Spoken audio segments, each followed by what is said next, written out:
we have to give to the House of Representatives, i-recognize yung kanilang austerity measures, patay ng kuryente at ng tubig. But actually, marami akong suggestions sa Speaker of the House on how to improve his compound. Mayroon akong mga suggestions. But yes, baka pagbalik niya sa Lunes, ako na yung speaker dito. VP Speaker na tawag ninyong lahat sa akin. Bumalik na siya. I understand, nasa summer ba siya? Summer ba yun? Sabi sa akin kanina. Meron na naman siyang mga vote buying activities doon sa summer. Si JC, tawagin mo ko VP Speaker sa Monday. Thank you, ma'am. Thank you. Next question, Kuya Henry Ori, DZRH. Are you still there? Kuya Henry? Oh, wala na. Okay, next. Lanes Kapandi, GMA News Online. Nasel? Nasel? Wala. Okay, next question, Ms. JC, Jed. hanggang ano oras tayo? Ma'am, last two questions. 7:30? Last two questions. Okay, thank you. Ms. Jed, UNTV. Evening Jed? po, VP. Yes po. Apo. VP, tanong ko lang po, what do you think would stop all these seemingly attacks against you po? Ay, hindi na, ma'am, hindi yan titigil hanggang sa 2028 election. Naiintindihan ko na yan ngayon. Noong una, hindi ko actually naintindihan. Pero noong bumisita ako kay former Senate President Manny Villar, bumisita ako sa kanya. And siya yung nagpaintindi sa akin. Sabi niya, you're number 1 in the race for presidency 2028. Sabi niya, hindi na yan titigil hanggang sa election day ng 2028. In fact, iyan yung concern ko, ma'am. Kasi I will be viable for the next 4 presidential elections. And my fear is hindi siya titigil for the next 4 presidential elections. Okay po, VP. Okay, last question. So yes. Kuya Henry, Yun. Kuya Henry, Hindi na titigil yan, ma'am. Kuya Henry, okay, wala, naputol. So last question is from Haji, Brigada News FM. Haji? Hi ma'am, mayang gabi po. Alright. Yes. Madam Vice President, you've mentioned about the AKAP, the AIX as a form of vote buying. So does it mean po, ma'am, na dapat po, are you saying na dapat itigil na po yung pagkasasagawa po nitong tinatawag na BPSF or Bagong Pilipinas Servicio Fair, since you've mentioned na yun nga po nagpunta ng Samar si Speaker for the BPSF, ma'am?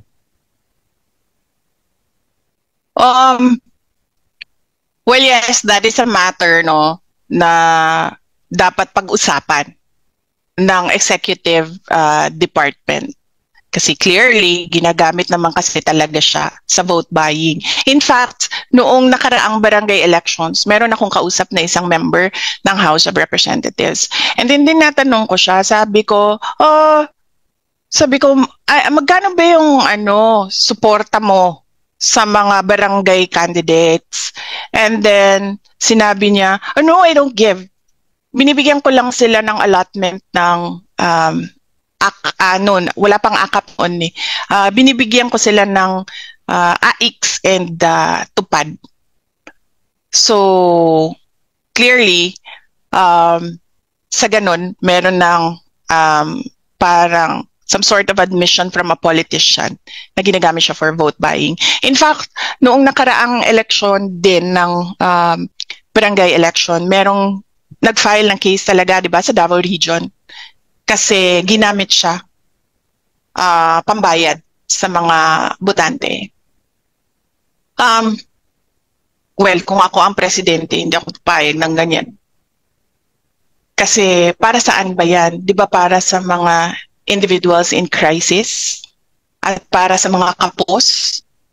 Ang dami-dami kayang nakakatanggap na hindi in crisis and hindi kapos. In fact, sabi nga nung DSWD, bago lang, di ba? Nagpalabas sila ng news item. Sinasabi niya doon, wag ipoliticize ang pamimigay noong kanilang ayuda. GC, I see that certain Dodi and Kat Domingo naka-raise yung kamay nila. Gusto mo ba sila Ma'am, done na ako, sorry. Hindi ko lang nabasa. Baka hindi lang. Done na po si Kat. Kat is done. Okay. Okay. Dodi? Okay. Oh, really? Last question. Yes. Hello, BP. Oo. Magandang gabi. Dodi na oh. Yeah. Okay, so citizen lang ako, average citizen, average voter. So, obviously, hindi naman talaga in aid of legislation yan. Tama kayo, BP. And para sa akin, kayo yung kauna-unang nabudol ni BBM. Election pa lang, alam natin, by 2028, kung sino yung susunod, and alam natin lahat kung anong gagawin ng mga yellow and left para ma-prevent yan. Pero look at us now. Ngayon sa bansa natin na nagiging voice of reason, ito mga left. Mga left, something is wrong. Diba?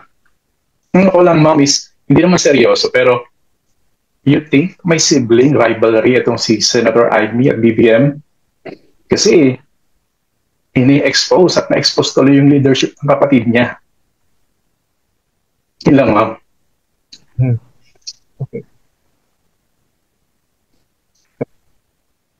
Hello?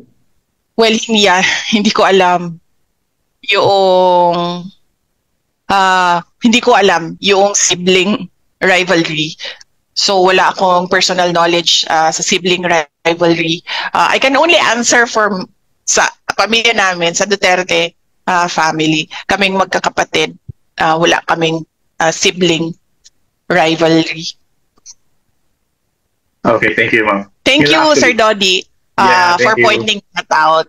Thank you. Naman lang No, Ma'am, for pointing out na ano. Ma'am, may last follow-up si Haji from Brigada News FM. Haji, Yes, JC. pasok niyo na yung Haji, your last follow-up. Yes, Okay. Madam Vice President. Lastly, ma'am, sorry, I clarify ko na po kasi I need to ask this kasi nabanggit po ninyo kanina na you're planning na po as hanggang at least until Christmas or until the New Year kasi parang part to ng planning ninyo na baka sakali na or your expectations would be baka abutin ng ganun po katagal yung contempt order ng since yung mga congressman po yung nagsasabi kung hanggang ilang araw. Pero ma'am, sorry po, pero may mga gamit na po ba kayo until at least Christmas sa House of Representatives po? Since indefinitely you were allowed naman po ni Kong Pulong na magstay. Yes, meron akong gamit dito. Actually, ang problema kasi dito, hindi ako nakapaghanda ng maayos. Kagabi lang kasi, during our meeting, my meeting with Yusek Lopez na bring up na based on the timelines of Ilocos 6, the case Ilocos 6, umabot sila ng pasali. Kasi dito na lang ako maglalaba. And then dito ko na lang din i-dry yung clothes ko. Medyo madami naman akong t-shirt na nadala. So pwede pa siya. Paulit-ulit lang. Kasi uniform naman yung dinala ko eh. So hindi siya halata na paulit-ulit. Kasi uniform siya ng OVP lahat. Opo. And yung day-to-day activities niyo po, ma'am, as Vice President, ay dyan po kayo mag-office, kumbaga? Yes, kanina I did a Zoom meeting. Si Yusek Lopez din, binigyan na namin siya ng Wi-Fi so she can do the Zoom meetings. Actually sa sa OVP, karamihan online meetings kami karamihan doon. Bihira yung in-person meetings namin. Doon naman sa mga na-cancel na mga activities, ang ginawa namin ay gumawa kami ng mga video messages. Ginawa namin kanina. 3, and then we have pending 17 video messages that we will do in the next 2 days. Dagan kayo salamat, ma'am. Okay. Okay, that wrap ups our press Thank briefing you, for the opening Sir meeting. Jay. Okay na? Madam VP, sorry po. Meron pong one question lang from one vlogger po, si EJ Galbot po. Baka pwede po natin i-entertain lang. Si EJ Galbot po. EJ, are you there? Oh, yes. Opo, sige. Sa vloggers tayo? Okay. EJ? Andiyan po ba siya? Or kung hindi po si EJ, si MJ Cambao, is he here? Si MJ, do you have any questions for the Madam VP?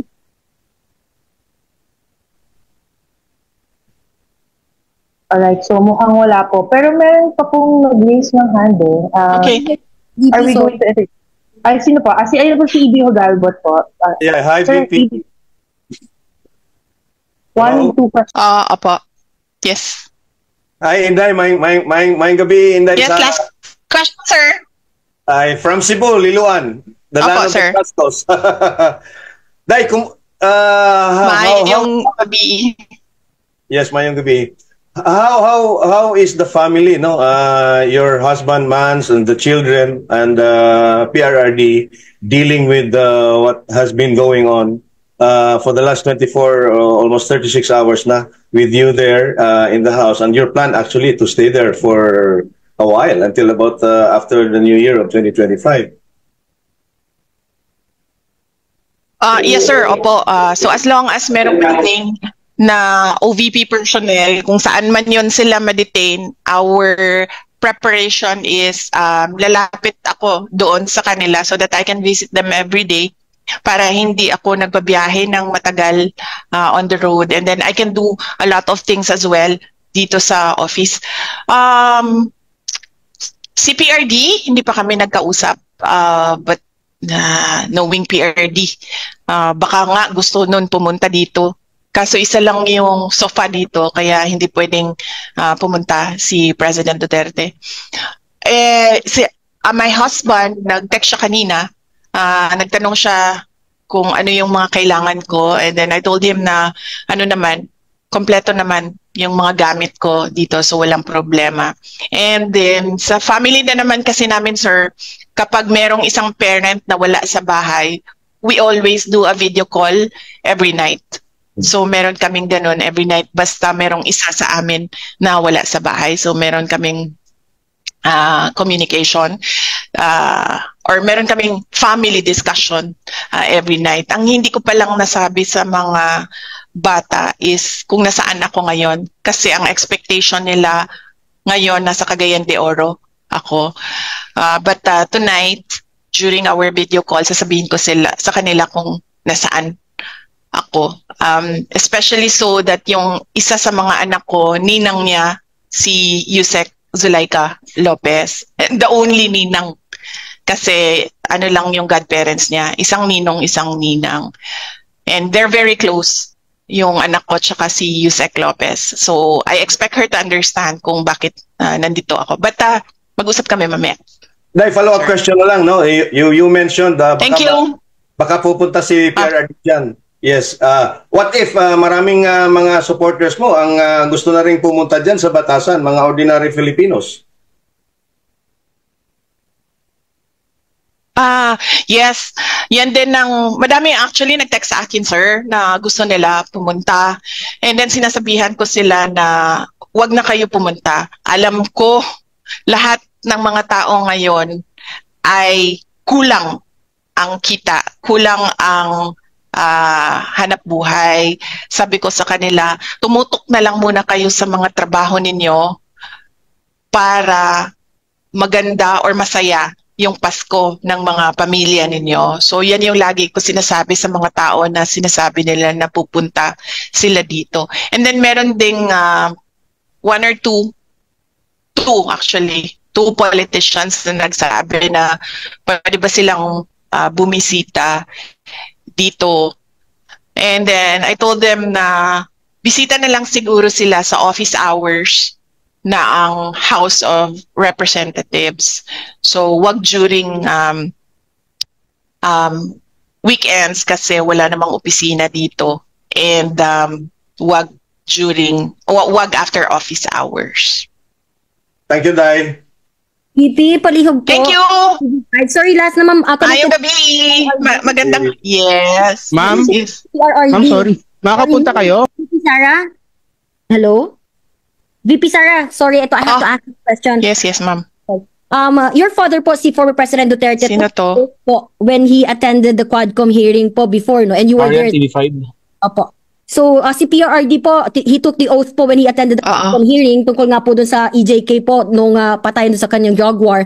And during our ambush interview po after that, sinabi niya, he is urging you to do the same din sana. So far po ma'am, kasi yung ma-attend po ngayon na OVP officials have no personal knowledge po regarding the confidential expenses. And ang itinuturo nga po nila na ay ang specialist bursing officers and chief of staff and kayo po na may nakakaalam nga po dito sa confidential funds. So yung lawmakers po right now are still very hopeful that you will attend the hearing, explain and answer the questions po about the over 600 million confidential funds ng inyong opisina at paano po ba talaga ginasta itong pondo po ng taong bayan. Marian, last question, wrap up here. Kindly wrap up. Okay. Yes. Okay. Yes, nagets ko.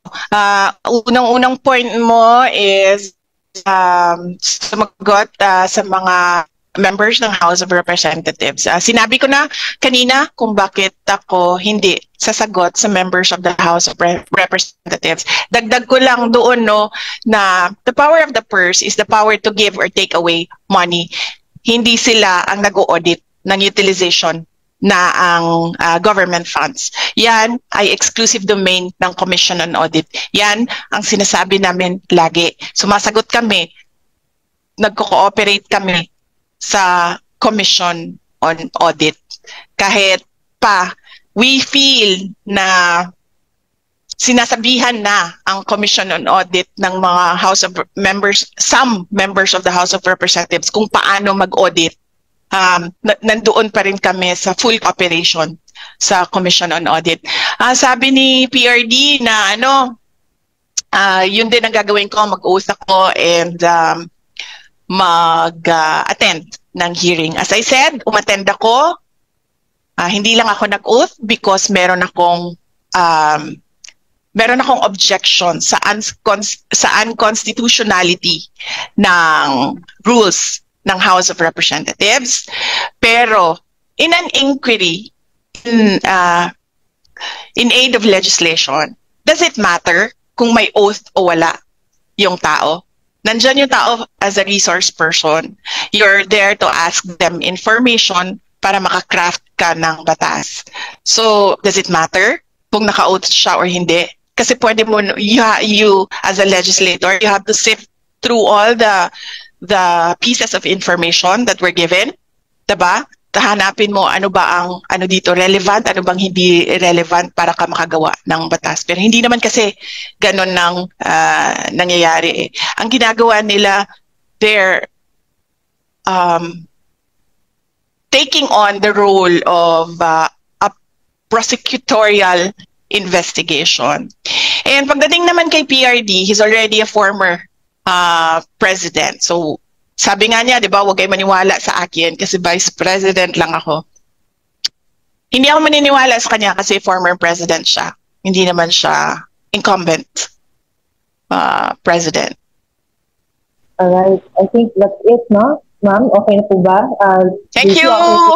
Maraming salamat po. Salamat. Bye-bye. Thank you. Thank you po. Thank you, God bless Thank you, Pepo.